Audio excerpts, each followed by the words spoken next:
ओम शांति। 11 दिसंबर 2024। आज का ईश्वरीय महावाक्य है, मीठे बच्चे, बाप का मददगार बन इस आयरन एज्ड पहाड़ को गोल्डन एज्ड बनाना है। पुरुषार्थ कर नई दुनिया के लिए फर्स्ट क्लास सीट रिजर्व करानी है। प्रश्न है, बाप की फर्ज अदाई क्या है? कौन सा फर्ज पूरा करने के लिए संगम पर बाप को आना पड़ता है? उत्तर है, बीमार और दुखी आत्माओं को सुखी बनाना, माया के फंदे से निकाल घनेरे सुख देना, यह बाप की फर्ज अदाई है जो संगम पर ही बाप पूरी करते हैं। बाबा कहते हैं, मैं आया हूँ तुम सबका मर्ज मिटाने, सब पर कृपा करने। अब पुरुषार्थ कर 21 जन्मों के लिए अपनी ऊंची तकदीर बना लो। गीत है भोलेनाथ से निराला। ओम शांति। भोलानाथ शिव भगवान उवाच। ब्रह्मा मुख कमल से बाबा कहते हैं, यह वैरायटी भिन्न भिन्न धर्मों का मनुष्य सृष्टि झाड़ है ना। इस कल्प वृक्ष अथवा सृष्टि के आदि मध्य अंत का राज बच्चों को समझा रहा हूँ। गीत में भी इनकी महिमा है। श्री बाबा का जन्म यहाँ है। बाप कहते हैं, मैं आया हूँ भारत में। मनुष्य यह नहीं जानते कि श्री बाबा कब पधारे थे, क्योंकि गीता में श्री कृष्ण का नाम डाल दिया है। द्वापर की तो बात ही नहीं। बाप समझाते हैं, बच्चे 5000 वर्ष पहले भी मैंने आकर के यह ज्ञान दिया था। इस झाड़ से सभी को मालूम पड़ जाता है। झाड़ को अच्छी रीति देखो। सत्युग में बरोबर देवी देवताओं का राज्य था। त्रेता में राम सीता का है। बाबा आदि मध्य अंत का राज बतलाते हैं। बच्चे पूछते हैं, बाबा हम माया के फंदे में कब फंसे? बाबा कहते हैं, द्वापर से। नंबर वार फिर दूसरे धर्म आते हैं, तो हिसाब लगाने में समझ सकते हैं कि इस दुनिया में हम फिर से कब आएंगे। श्री बाबा कहते हैं, मैं 5000 वर्ष बाद आया हूँ संगम पर अपना फर्ज निभाने। सभी जो भी मनुष्य मात्र हैं सभी दुखी हैं, उनमें भी खास भारतवासी। ड्रामा अनुसार भारत को ही मैं सुखी बनाता हूँ। बाप का फर्ज होता है। बच्चे बीमार पड़े तो उनकी दवा दरमल करना, यह है बहुत बड़ी बीमारी। सभी बीमारियों का मूल ये 5 विकार है। बच्चे पूछते हैं, यह कब से शुरू हुआ? द्वापर से। रावण की बात समझानी है। रावण को कोई देखा नहीं जाता, बुद्धि से समझा जाता है। बाप को भी बुद्धि से जाना जाता है। आत्मा मन बुद्धि सहित है। आत्मा जानती है कि हमारा बाबा परमात्मा है। सुख दुख लेप छेप में आत्मा आती है। जब शरीर है तो आत्मा को दुख होता है। ऐसे नहीं कहते हैं कि मुझ परमात्मा को दुखी मत करो। बाप भी समझाते हैं कि मेरा भी पाठ है। कल्प कल्प संगम पर आकर मैं पाठ बजाता हूँ। जिन बच्चों को मैंने सुख में भेजा था वह दुखी बन पड़े हैं, इसलिए फिर ड्रामानुसार मुझे आना पड़ता है। बाकी कच्छ मच्छ अवतार यह बातें हैं नहीं। कहते हैं, परशुराम ने कुल्हाड़ा ले क्षत्रियों को मारा। यह सब है दंत कथाएं। तो अब बाप समझाते हैं, मुझे याद करो। यह है जगदम्बा और जगत पिता, मदर और फादर कंट्री कहते हैं ना। भारतवासी याद भी करते हैं तुम माता पिता। तुम्हारी कृपा से सुख घनेरे तो बरोबर मिल रहे हैं। फिर जो जितना पुरुषार्थ करेंगे, जैसे बायोस्कोप में जाते हैं फर्स्ट क्लास का रिजर्वेशन कराते हैं ना। बाप भी कहते हैं, चाहे सूर्यवंशी चाहे चंद्रवंशी में सीट रिजर्व कराओ। जितना जो पुरुषार्थ करे उतना पद पा सकते हैं। तो सब मर्ज मिटाने बाप आए हैं। रावण ने सबको बहुत दुख दिया है। कोई भी मनुष्य मनुष्य की गति सदगति कर ना सके। यह है ही कलयुग का अंत। गुरु लोग शरीर छोड़ते हैं, फिर यहाँ ही पुनर्जन्म लेते हैं। तो फिर वह औरों की क्या सद्गति करेंगे? क्या इतने सभी अनेक गुरु मिलकर पतित सृष्टि को पावन बनाएंगे? गोवर्धन पर्वत कहते हैं ना, यह माताएं इस आयरन एज पहाड़ को गोल्डन एज बनाती हैं। गोवर्धन की फिर पूजा भी करते हैं, वह है तत्व पूजा। सन्यासी भी ब्रह्म अथवा तत्व को याद करते हैं, समझते हैं वही परमात्मा है, ब्रह्म भगवान है। बाप कहते हैं यह तो ब्रह्म है, ब्रह्मांड में तो आत्माएं अंडे मिसल रहती हैं। निराकारी झाड़ भी दिखाया गया है, हर एक का अपना अपना सेक्शन है। इस झाड़ का फाउंडेशन है भारत का सूर्यवंशी चंद्रवंशी घराना, फिर वृद्धि होती है, मुख्य है 4 धर्म।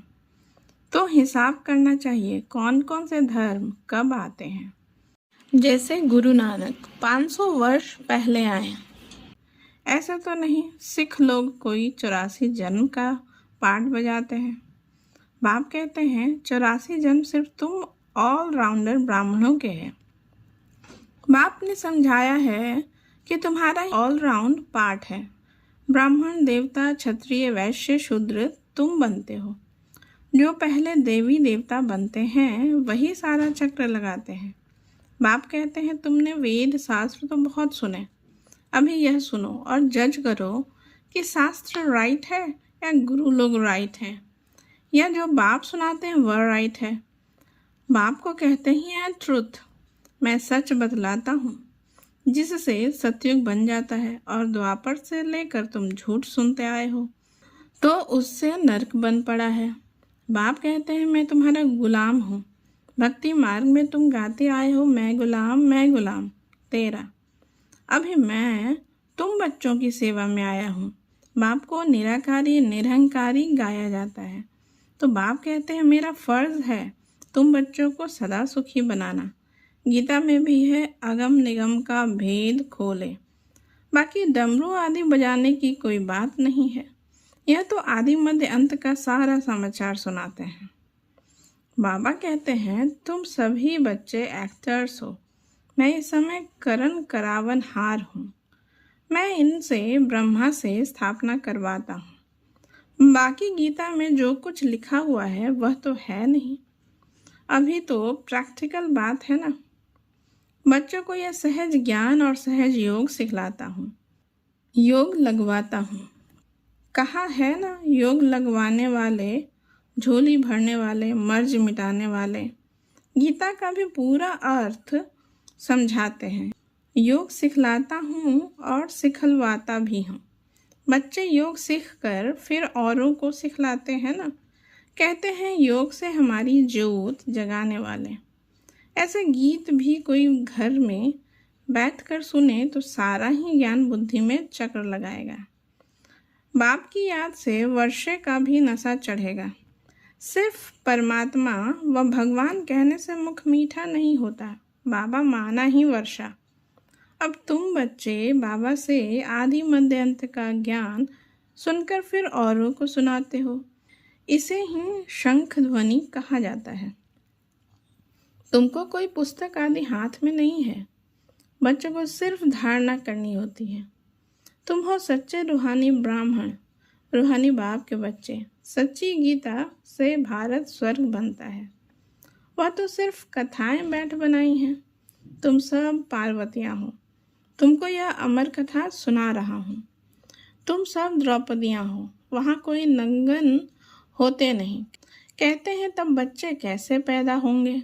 अरे है ही निर्विकारी, तो विकार की बात कैसे हो सकती? तुम समझ नहीं सकेंगे कि योग बल से बच्चे कैसे पैदा होंगे। तुम आर्ग्यू करेंगे, परंतु यह तो शास्त्रों की बातें हैं ना।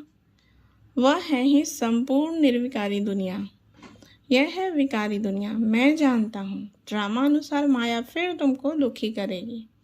मैं कल्प कल्प अपना फर्ज पालन करने आता हूँ। जानते हैं कल पहले वाले सिक्की लधे ही आकर अपना वर्षा लेंगे, आसार भी दिखाते हैं। यह वही महाभारत लड़ाई है। तुम्हें फिर से देवी देवता अथवा स्वर्ग का मालिक बनने का पुरुषार्थ करना है। इसमें स्थूल लड़ाई की कोई बात नहीं है। ना असुरों व देवताओं की लड़ाई ही हुई है। वहाँ तो माया ही नहीं जो लड़ाए। आधा कल्प न कोई लड़ाई, न कोई भी बीमारी, न दुख अशांति। अरे वहाँ तो सदैव सुख बहार ही बहार रहती है, हॉस्पिटल होती नहीं। बाकी स्कूल में पढ़ना तो होता ही है। अब तुम हर एक यहाँ से वर्षा ले जाते हो। मनुष्य पढ़ाई से अपने पैर पर खड़े हो जाते हैं। इस पर कहानी भी है। कोई ने पूछा तुम किसका खाती हो, तो कहा हम अपनी तकदीर का खाती हैं। वह होती है हद की तकदीर। अभी तुम अपनी बेहद की तकदीर बनाते हो। तुम ऐसी तकदीर बनाते हो जो 21 जन्म फिर अपना ही राज्य भाग्य भोगते हो। यह है बेहद के सुख का वर्षा। अब तुम बच्चे कॉन्ट्रास्ट को अच्छी रीति जानते हो। भारत कितना सुखी था, अब क्या हाल है। जिन्होंने कल पहले राज्य भाग्य लिया होगा वही अब लेंगे। ऐसे भी नहीं कि जो ड्रामा में होगा वही मिलेगा, फिर तो भूख मर जाएंगे। यह ड्रामा का राज पूरा समझना है। शास्त्रों में कोई ने कितनी आयु, कोई ने कितनी लिख दी है। अनेक मतांतर हैं। कोई फिर कहते हैं हम तो सदा सुखी हैं ही। अरे तुम कभी बीमार नहीं होते हो। वह तो कहते हैं रोग आदि तो शरीर को होता है, आत्मा निर्लेप है। अरे चोट आदि लगती है तो दुख आत्मा को होता है ना। यह बड़ी समझने की बातें हैं। यह स्कूल है, एक ही टीचर पढ़ाते हैं। नॉलेज एक ही है, एम ऑब्जेक्ट एक ही है, नरसिंह नारायण बनने की। जो नापास होंगे वह चंद्रवंशी में चले जाएंगे। जब देवताएं थे तो क्षत्रिय नहीं, जब क्षत्रिय थे तो वैश्य नहीं, जब वैश्य थे तो शूद्र नहीं। यह सब समझने की बातें हैं। माताओं के लिए भी अति सहज है, एक ही इम्तिहान है। ऐसे भी मत समझो कि देरी से आने वाले कैसे पढ़ेंगे, लेकिन अभी तो नए तीखे जा रहे हैं, प्रैक्टिकल में है। बाकी माया रावण का कोई रूप नहीं, कहेंगे इनमें काम का भूत है। बाकी रावण का कोई बुत व शरीर तो है नहीं। अच्छा, सभी बातों का सैक्रिन है मनमना भव। कहते हैं मुझे याद करो तो इस योग अग्नि से विकर्म विनाश होंगे। बाप गाइड बनकर आते हैं। बाबा कहते हैं बच्चे मैं तो सम्मुख तुम बच्चों को पढ़ा रहा हूँ, कल्प कल्प अपनी फर्ज अदाई पालन करता हूँ। पारलौकिक बाप कहते हैं मैं अपना फर्ज बजाने आया हूँ। तुम बच्चों की मदद देंगे तब तो तुम भी पद पाएंगे। मैं कितना बड़ा बाप हूँ, कितना बड़ा यज्ञ रचा है। ब्रह्मा की मुख वंशावली तुम सभी ब्राह्मण ब्राह्मणियाँ भाई बहन हो। जब भाई बहन बने तो स्त्री पुरुष की दृष्टि बदल जाए। बाप कहते हैं इस ब्राह्मण कुल को कलंकित नहीं करना, पवित्र रहने की युक्तियां हैं। मनुष्य कहते हैं यह कैसे होगा, ऐसे हो नहीं सकता, इकट्ठे रहें और आग न लगे।